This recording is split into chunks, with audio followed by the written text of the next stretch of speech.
আল্লাহ আমাদের সবাইকে এই বিশাল একটা সমস্যা থেকে এক লেডি ফেরাউনের হাত থেকে বাঁচিয়েছে। আমিন। আল্লাহর দরবারে অনেক শুকরিয়া।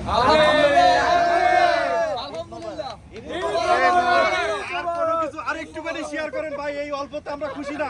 আপনি অনেক কষ্ট করেছেন বছরের পর বছর। সবাই কষ্ট করছে ভাই। এই যে কিছুক্ষণ আগে সংসদ ভবনের ভিতরে গণকবর পাওয়া গেছে, আরো কোথায় কোথায় গণকবর আছে আমরা জানি না।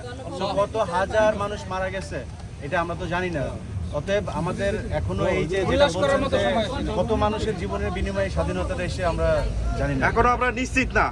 এখনো অনেকে আপনার চ্যানেল অনেকে দেখে একটা কথা বলে দেই, বলেন। সেটা হচ্ছে যে অনেক জায়গাতে এই আওয়ামী লীগ এবং রয়ের যে গোয়েন্দা সংস্থা আছে তারা সংখ্যালঘুদের বাড়ি ঘরে হামলা চালায় তারপরে এই মুসলমানদের উপরে দোষ দেওয়ার একটা চেষ্টা করতে পারে। তো আমি বলবো যে মুসলমানদের এলাকায় যেসব সংখ্যালঘু আছে আপনারা প্রয়োজনে তাদের বাড়িঘর তাদের মন্দিরগুলো পাহারা দিবেন। যদি আওয়ামী লীগ করে যা মনে চায় তাই করেন। আরেকটা বিষয়, আমাদের কি এখনো রেমিটেন্স পাঠানোর সময় আসছে না আরো দেরি করছে? এখন তো পাঠাইতে হবে।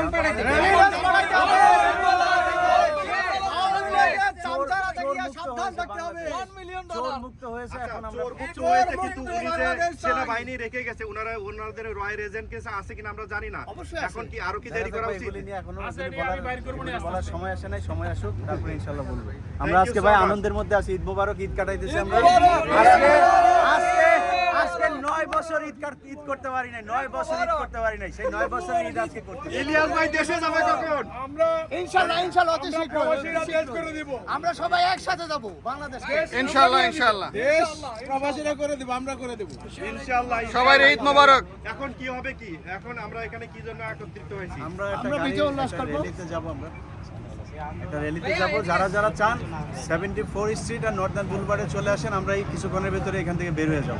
ইলিয়াস ভাই, আপনি পাশার ভিতরে কি দিয়ে করবেন? আমার খুব ইচ্ছা ছিল ওটা আমরা ভিডিও করতে। ওই জিনিসটা পাই না।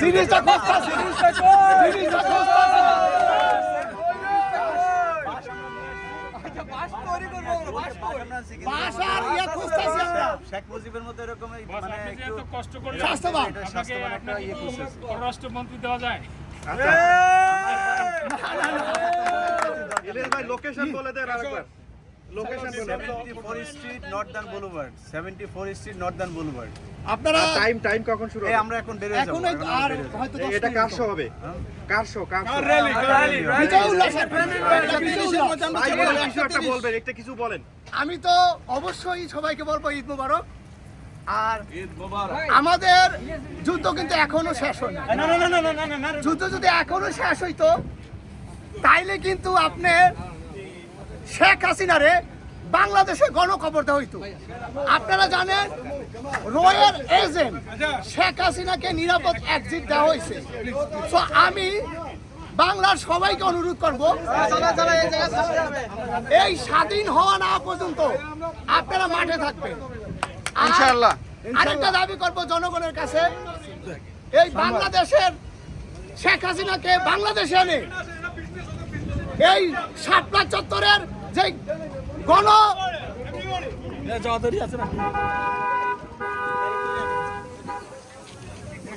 শাপলা চত্বরে যে গণহত্যা হয়েছে আর এই বছর 2000 জুলাইতে যে গণহত্যা হয়েছে এর বিচার হবে, এর বিচার করতে হবে। ইনশাআল্লাহ। যেই সরকার আছে সেই সরকারই করতে হবে। ভাই বলবে ভাই, খুশি হয়েছেন নাকি? ইনশাআল্লাহ ঈদ মোবারক। বিজয় আমাদের, বিজয় বাংলাদেশের 18 কোটি মানুষের হয়েছে। দেখি না 1971 সালের বিজয়, 2024-এ পুরো আমরা দেখাই দিল আমাদের ছাত্র ভাইরা। খুব খুশি হয়েছি।